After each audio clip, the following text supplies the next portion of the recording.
O Salmo 73, diferente do que todos ou talvez a maioria pensam, que Salmos foi só escrito por Davi.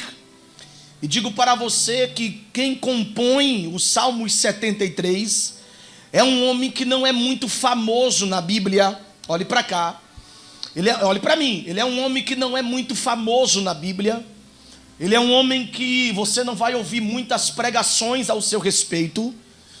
Mas quando eu me deparei espiritualmente com o Salmos 73, eu me vi diante de alguns momentos de minha vida. O Salmo 73 é composto por um levita, por um cantor da igreja. Quem compõe o Salmo 73, nessa época ele já não é mais jovem, mas é alguém que dedicou a sua vida para o altar. Foi alguém que dedicou a sua vida para cantar. E vou dizer uma coisa para você: quem seria Davi se não fosse Asaf?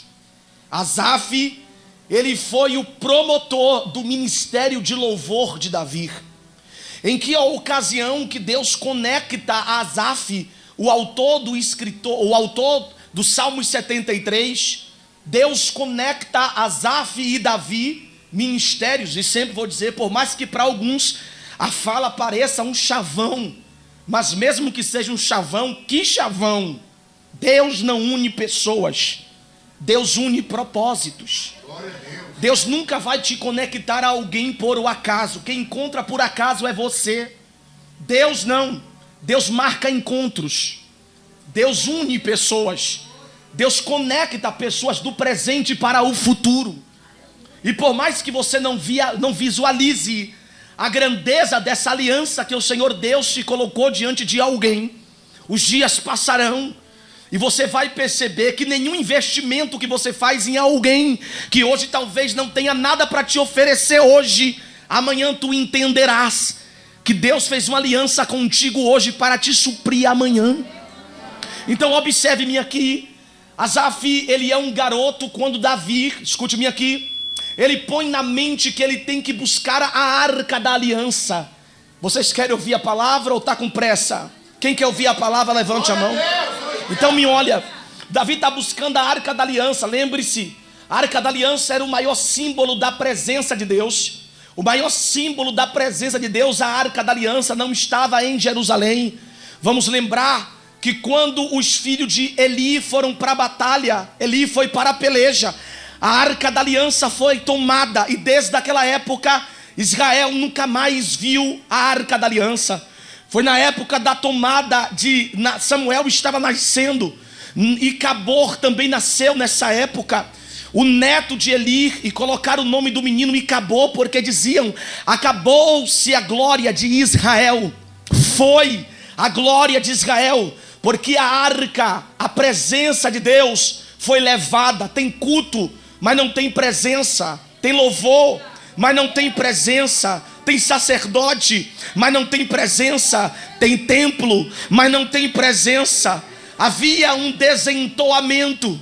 Davi, ele era um homem escolhido por Deus, mas o que adiantaria ele ser um homem escolhido por Deus se a arca da aliança, símbolo da presença do Senhor, já não estava mais naquele lugar? E eu vou te dizer uma coisa: você quer saber se alguém verdadeiramente é um homem de Deus? É se ele tem a noção se a presença de Deus está ou não está no ambiente.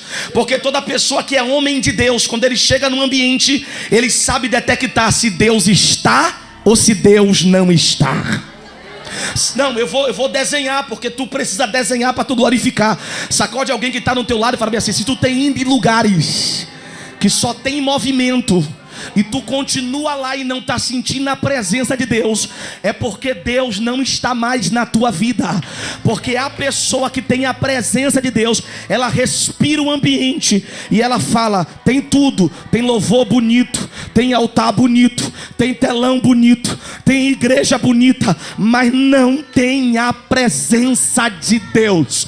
Sacode alguém que está do teu lado e fala: quem tem presença se incomoda com a falta da presença presença. Não, você não entendeu. Sacode até ele entender que você está falando. Quem tem presença se incomoda com a falta da presença. Quem não tem vai na bagunça. Quem não tem vai de qualquer jeito. Quem não tem come qualquer tipo de comida. Mas quem tem a presença está dizendo: eu estou sentindo a falta do que me preenche. Eu estou sentindo a falta do que me completa. Você pode pelo menos levantar a tua mão e liberar um glória para Dele. Por que Davi está querendo buscar a arca da aliança por status? Não, porque ele é um homem que na vida, eu estou todo arrepiado. Eu não sei como é que tu está sentindo aí, mas se eu tivesse no teu lugar já estaria todo tonto. Eu não sei, eu não tenho preparo psicológico para assistir culto assim. Eu acho que eu faria uma bagunça. Levanta a mão da pessoa que está ao teu lado e fala assim: tu glorifica porque Deus está na casa. Então pensa comigo. Por que Davi vai buscar a aliança, a arca da aliança? Porque ele tem a presença. E não adiantaria ele ter a coroa e a presença não estar. Não adianta ele ter o status e não ter a presença. Não adianta ele ter o nome e não ter a presença. Davi quer a presença. Só que para ter a presença tem um preço a ser pago. Para ter a presença tem que sair do local onde ele está e ir buscar a arca da aliança. E ele vai. Ele sabe que esse momento é um momento muito importante para a sua vida. Meu Deus. Lá vai Davi. Ele monta uma comitiva, porque ele sabe que o momento é especial. Ele sabe que o momento é importante. Ele sabe que aquilo que faltava no reinado dele seria agora preenchido. Está vindo a arca da aliança. O temor dos inimigos. Os inimigos bagunçavam no arraial, mas quando ouvia-se dizer: lá vem a arca da aliança, o terror caía no coração dos adversários. Davi vai buscar a arca da aliança agora. E na sua vinda para Jerusalém, com a arca da aliança, o temor de Davi pela presença. Irmãos, pega essa palavra. Deus está sondando o teu coração. Enquanto Davi, olha o que a Bíblia vai dizer: que a cada 7 passos que ele dava, repete comigo, cada 7 passos, eles para e dá um culto. Dava 7 passos, parava e sacrificava. Mais 7 passos, para e dá um culto. Para e dá um culto. É nessa brincadeira, quem está comigo aqui dá glória. Nessa brincadeira de trazer a arca da aliança, que você vai entender que a arca ela quase ia caindo e alguém vai colocar as mãos na arca. E havia uma lei estabelecida por Deus na época de Moisés, que as únicas pessoas que poderiam tocar na arca da aliança seriam os levitas. Se não fossem levitas, não poderia tocar na arca da aliança, porque certamente Deus ia fulminar. A arca da aliança ficou 3 meses na casa de um homem chamado Obed-Edom. Levante a mão e diga: Obed-Edom. 3 meses, bata o pé no chão e diga: 3 meses. Agora pega isso aqui, porque isso aqui é violento. Ela fica 20 anos na casa de um homem chamado Abinadab e nada acontece na vida dele. Mas na casa de Obed-Edom fica 3 meses. E 3 meses que ela ficou na casa de Obed-Edom foi o suficiente para revolucionar a vida deste homem. Deixa eu te dizer uma coisa para você aqui: se não houver conexão com a tua vida, com a promessa de Deus e com a presença de Deus, você pode estar na igreja, você pode estar vivendo no lugar aonde era para você frutificar, mas se não tiver conexão, alinhamento entre você e Deus, não adianta pastor orar, te ungir, te consagrar, sapatear, profetizar. Tem que ter alinhamento entre a terra e o céu. Você sabe qual foi a contenda de Amós? Eu posso pregar ou você está querendo ir embora? Você sabe qual foi a contenda de Amós com o povo do reino do norte? É que o povo dizia para Amós: você está profetizando mentira para nós, está querendo nos assustar com a sua profecia, dizendo que Deus está irado conosco. Como é que Deus está irado conosco se as nossas vidas estão prosperando? Como é que Deus está irado conosco se tudo que nós estamos plantando está colhendo? Amós olhou para o povo e falou bem assim: se vocês acham que Deus está de conluio com vocês, eu quero fazer uma pergunta para vocês: andarão 2 juntos se não tiver de comum acordo? Deus estava dizendo para o povo: vocês podem até estar prosperando, mas não pense, nem tudo que está dando certo está certo. Sacode alguém que está ao teu lado e diga: nem tudo que está dando certo está certo. Amós está dizendo para o povo: não baseie a vida de vocês para entender que Deus está com vocês pelos resultados. resultados, porque tem muita gente que está tendo resultado, mas não é Deus que está lá. Os resultados estão enganando muitas pessoas.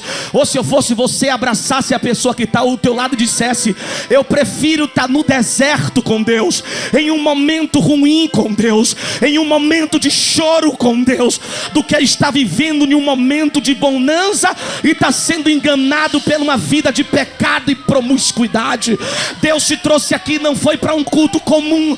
Deus te trouxe aqui para fazer uma faxina na tua vida aqui hoje.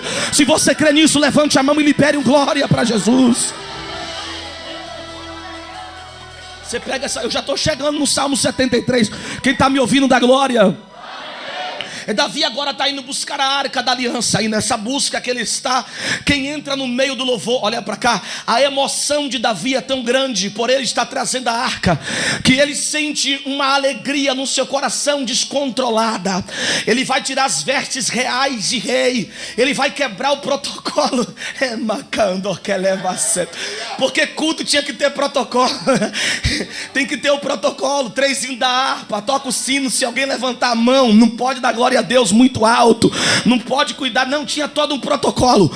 O que Davi vai fazer, vai quebrar o protocolo. Nenhum rei em Israel tinha feito o que Davi agora vai fazer.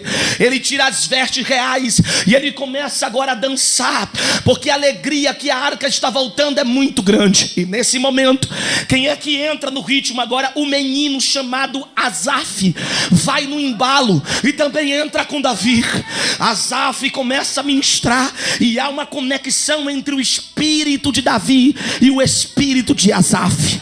É por isso que eu digo, os cultos com Davi não seriam os mesmos se não fosse Asaf. É por isso que o diabo luta tanto para contaminar os músicos de nossa igreja, porque o diabo sabe que para Deus se manifestar, a adoração toca o coração de Deus. Segure na mão da pessoa que está ao teu lado e diga assim: ore pelo louvor da sua igreja. O diabo quer contaminar os nossos louvores. O diabo quer bagunçar as nossas adorações. O diabo quer contaminar o que se canta aqui no altar, porque o louvor atrai a presença de Deus. Viu? Um dia Deus falou para um profeta: se esse povo quer que eu desça aí, chama um cantor para cantar, porque eu só vou descer depois que tiver louvor. Você está esperando a revelação, a libertação, e Deus está dizendo: sabe aonde eu me manifesto? Quando eles começam a me adorar. É por isso que você vê a soberba, a contaminação tentando tocar na vida dos levitas, porque Satanás era lá do céu. Ele sabe o que acontece quando o louvor é entoado ao nome de Deus. Abrace pelo menos 2 pessoas que estão ao seu lado e diga: preserve a adoração para Deus.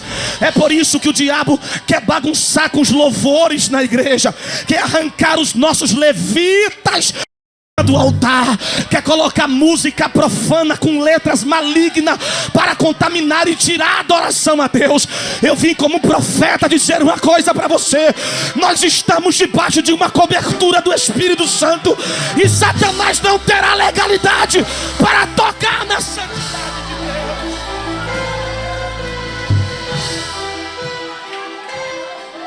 Você já viu o que acontece com você quando você está triste?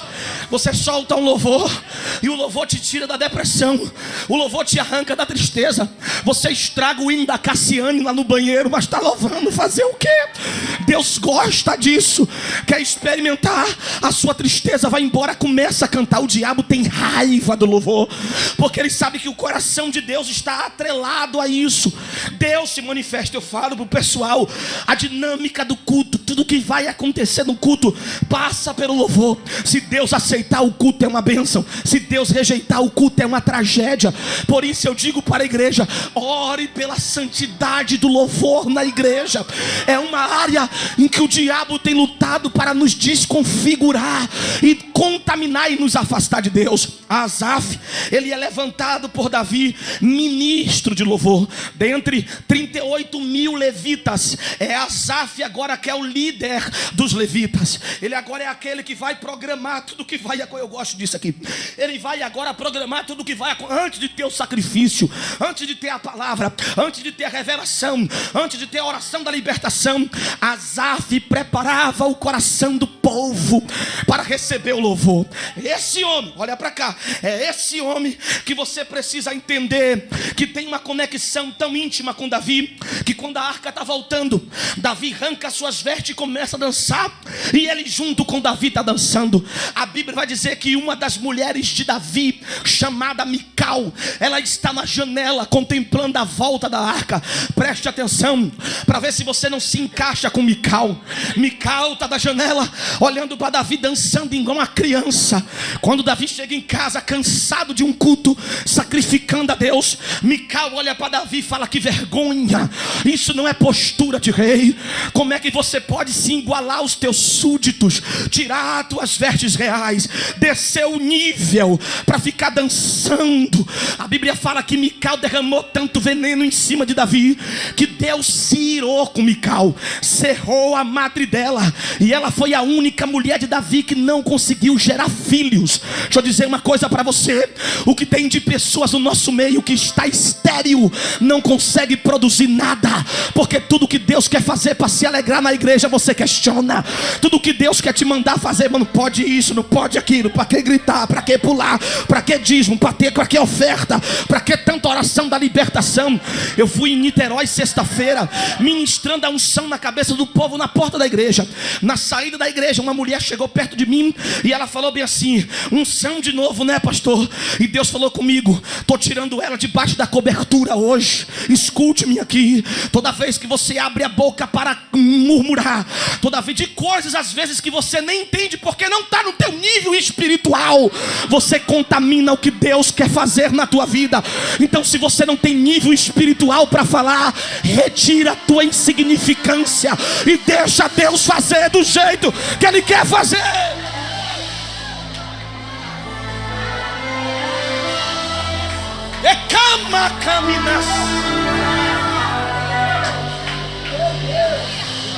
Asaf agora, ele tem uma expectativa no seu coração, e eu vou começar a pregar. Quem está me ouvindo, diga amém. Ele tem uma expectativa no seu coração, porque ele agora é ministro do louvor. A igreja está crescendo, Davi está vivendo o seu melhor tempo.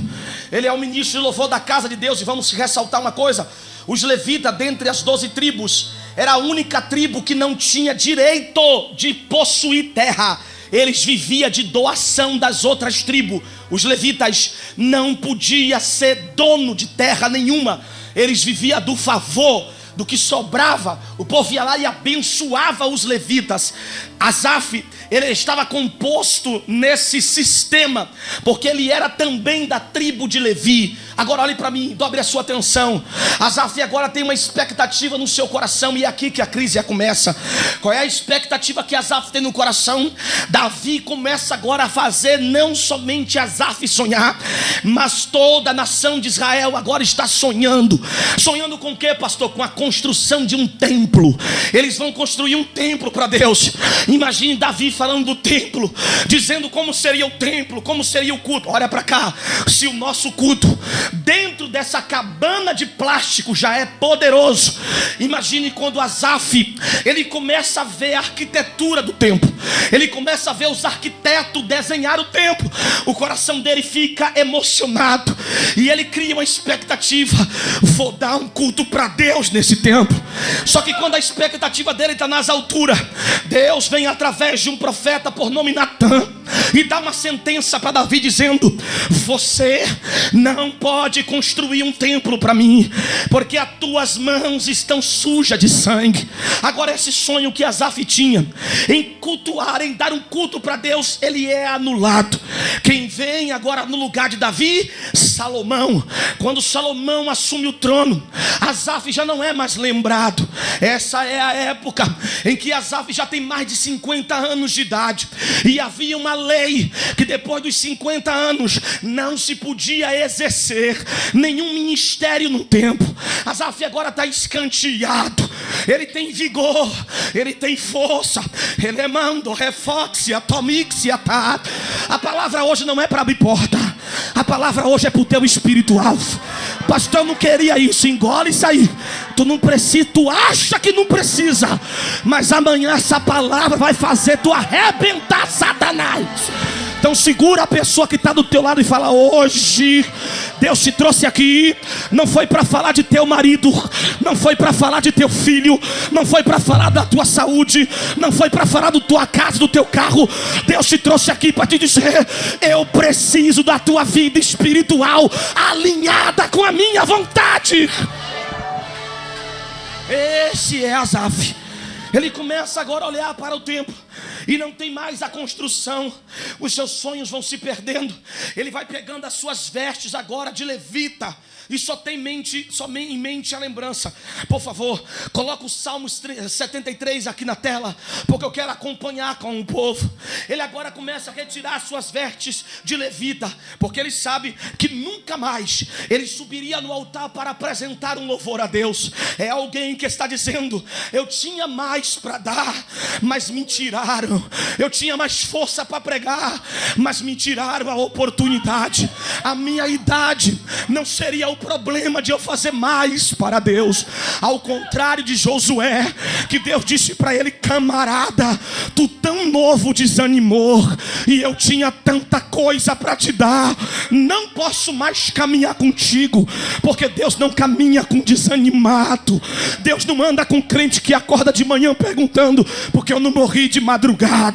Deus anda com crente que está dizendo assim: joga em mim, Senhor, joga em mim, joga em mim, joga em mim, que eu tenho muita coisa ainda para fazer para ti.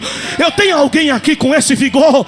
Não, Deus, escute. Se você está querendo chamar a atenção de Deus com seu choro, com a sua lamúria, eu não estou dizendo que você não pode chorar. Todos nós podemos chorar. O choro que eu me refiro é esse choro de alguém que não consegue esquecer o passado e olhar para o futuro.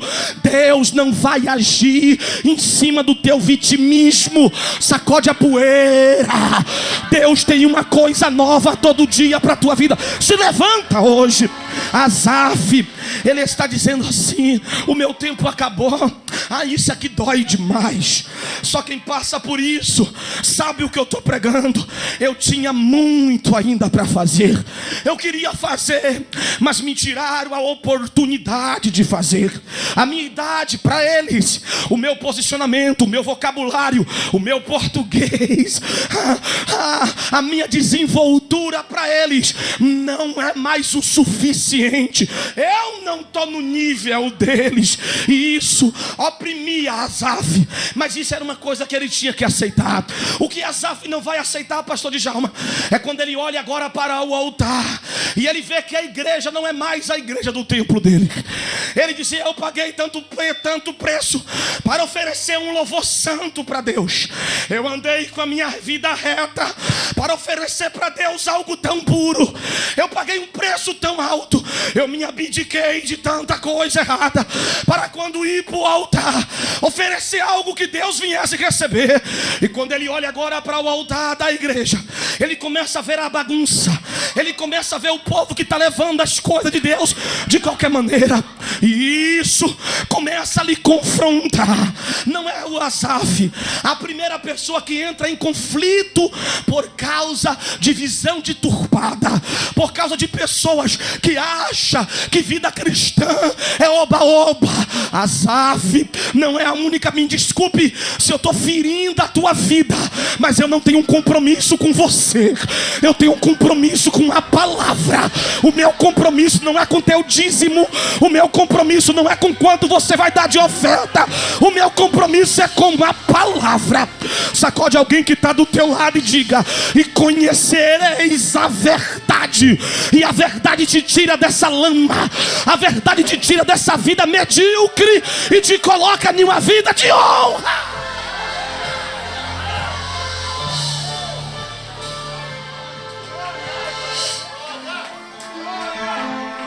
Ele está olhando para o altar e está percebendo que os cultos não é mais. Ele começa a perceber que a igreja não é mais a mesma, que a adoração não é mais a mesma.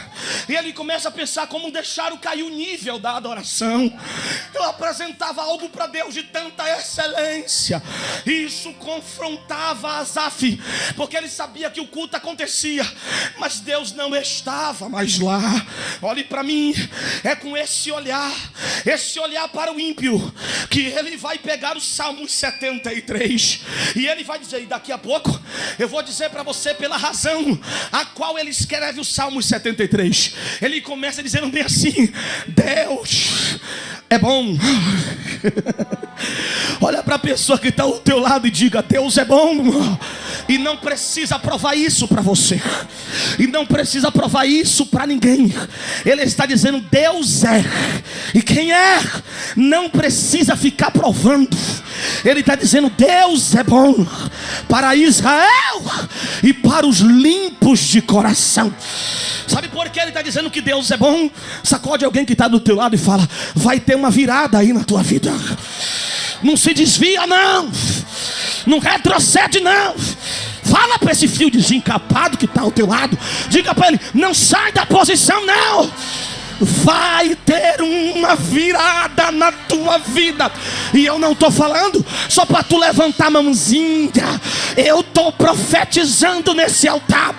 Vai ter virada. Camanafaio. Enquanto Asaf está se lamentando, porque Davi, Deus não deixou ele construir o templo. O culto não é mais o mesmo. É nessa época que Salomão está terminando de construir o templo.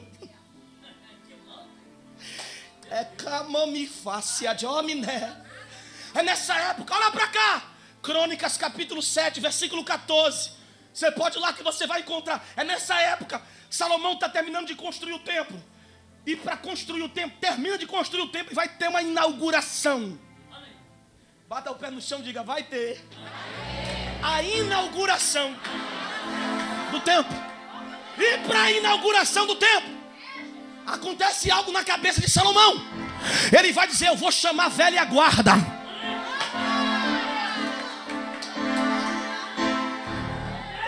Sacode alguém que está do teu lado e fala: vou voltar a cantar os louvores de antigamente. Vou abrir a harpa. Eu vou voltar àquela minha raiz. Olha para cá, Salomão está dizendo: vamos fazer a inauguração, mas vamos convocar a velha guarda. O pessoal do meu pai Davi, o pessoal que fazia culto. Igreja pequena, onde Deus falava, o poder caía e a sua igreja, Jesus. Aqui, ele está dizendo: vamos convidar o pessoal da velha guarda. E isso aqui, Asaf está quase se desviando, porque na cabeça dele está dizendo: o que adiantou uma vida santa para morrer desse jeito? O que adianta uma vida santa de renúncia? Olha como é que eu estou. Lembre-se, olha para cá. Não, Asaf não é o primeiro a questionar. Abacuque também questionou. No início do seu livro ele fala bem assim: tu mudastes, Deus. Tu não é mais o mesmo Deus da época de Moisés. Eu vejo o ímpio pecando e o Senhor sendo tolerante com gente que antigamente o Senhor não era. Abacuque começa a massacrar e falar muito mal de Deus. E quando ele vê que pega pesado, ele dá uma recuada e fala bem assim: eu por-me-ei na minha torre de vigia e aguardarei para ver que resposta o Senhor dará à minha queixa. Falei rápido e você não entendeu. Ele falou mal, e depois ele recuou e falou assim: aqui Deus, eu falei, mas agora eu vou ficar na vigilância. Já que eu já prestei a minha queixa, eu quero ver agora qual é a resposta que tu vai dar à minha queixa. Ele está dizendo: eu vou parar de falar, eu vou parar de dizer o que está certo e o que está errado. Quando ele diz que vai ficar na torre de vigia e esperar que resposta Deus vai dar, Deus aparece para ele e fala bem assim: escreve grande. Escreve o quê? Para até quem passar correndo. Leia e entenda. Quando Deus começa a compartilhar com Abacuque o que vai fazer com o ímpio, ele leva um susto e fala: pega leve, Senhor. Não, eu reclamei, questionei, falei que a bagunça está demais, mas se o Senhor for fazer tudo isso que mandou eu escrever, eles não vão aguentar. Aí sabe o que ele pede para Deus? Aviva.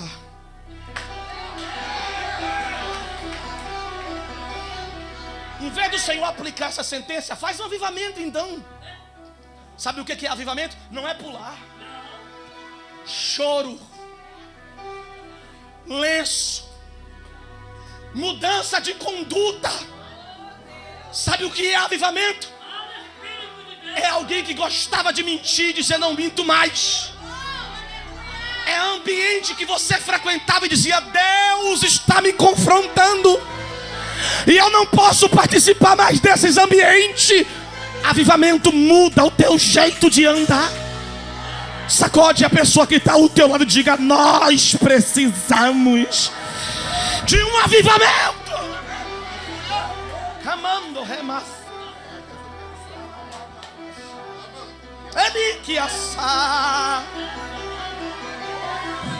Tem um varão andando para lá e para cá no meio da igreja.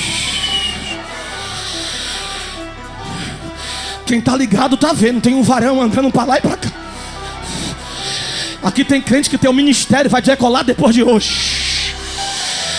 Aqui tem pessoas que Deus te tira hoje dessa redoma espiritual. Aqui tem pessoas que Deus vai derramar tanto azeite na tua vida que depois desse culto você não vai ser mais o mesmo. Tem alguém batizado com o Espírito Santo? Levante a mão.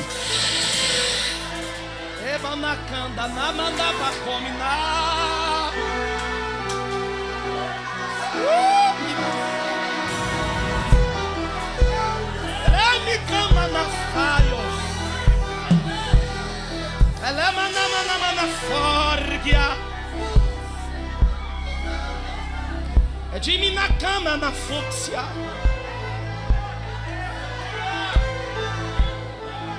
Põe aí, filho. Segundas Crônicas, capítulo 7. Põe que eu estou terminando. É muita revelação para um culto só. Quem está me ouvindo dá glória.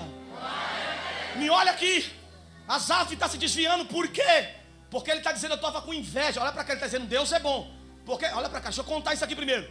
Quando Salomão está inaugurando o templo, ele convida a velha guarda. Ele convida o quê? Para dar o culto. E quem é que vai? Quem é que vai? Asaf, com 65 anos de idade, meteu a mão na roupa velha. Camotziatá, botou no corpo, chamou o seu coral. Se hoje nós vamos apresentar um culto para Deus. Aqui, ó, o culto foi esse aqui, ó. Aqui está o culto de inauguração. Olha o que acontece com o culto. E acabando Salomão de orar, desceu fogo do céu e consumiu o holocausto e os sacrifícios e a glória do Senhor. Nunca mais isso tinha acontecido. A glória de Deus não fazia mais parte do culto. Quando eles começaram a adorar, olha para cá, e louvar, o culto foi diferente. Agora bota aí, ó, Segundas Crônicas, capítulo 7:14. Depois do culto, olha o que Deus falou com o povo. Presta atenção, 7:14. Vamos lá, 7:14. Aqui, e se o meu povo,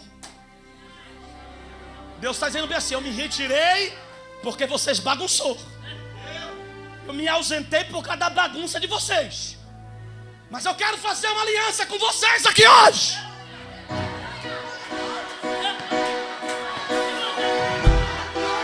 Eu quero firmar um compromisso com vocês aqui hoje.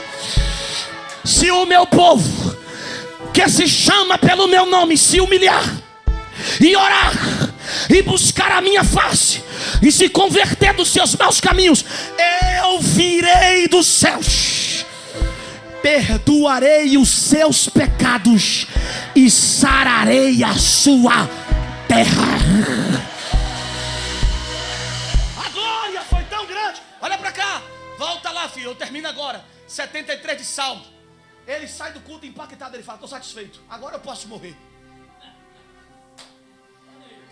A minha briga não era por dinheiro. A minha briga não era para aparecer nem para pegar microfone. A minha briga era para mostrar a essa geração como é que se dá um culto para Deus. A minha briga era para fazer esse povo entender que culto não é show. Era para fazer eles entender que Deus tem que ser adorado em espírito. Aí ele começa a escrever 73 de Salmo, dizendo bem assim: Deus é bom para com Israel e para com os limpos de coração. Ele está dizendo: a minha pureza de coração fez Deus nos últimos momentos da minha vida me fazer entender que a minha separação não foi em vão. Aí ele te conta com experiência, ele vai dizer assim: eu quase me desviei. E é conselho. Por que ele se desvia? Porque ele está querendo comparar a vida dele com a vida do ímpio. Tem que desenhar, né? Por que ele está se desviando? Ele está olhando para o ímpio, está dizendo bem assim: como é que pode esse camarada fazendo isso?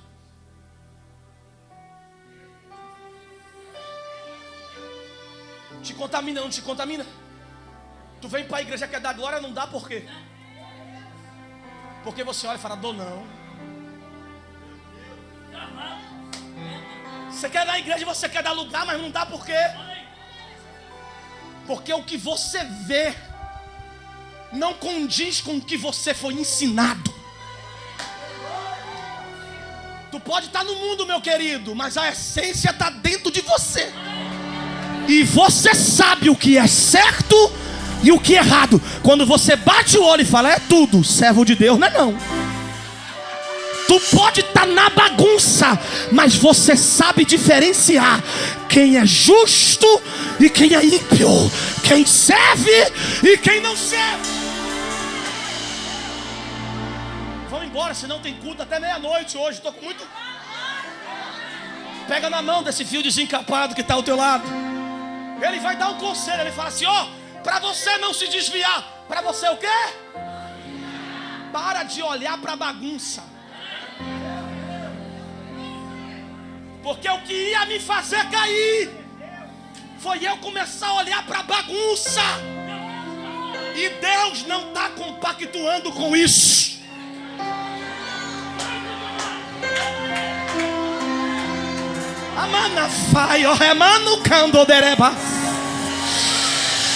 Pega na mão de dois fios desencapados, porque a gente vai decolar.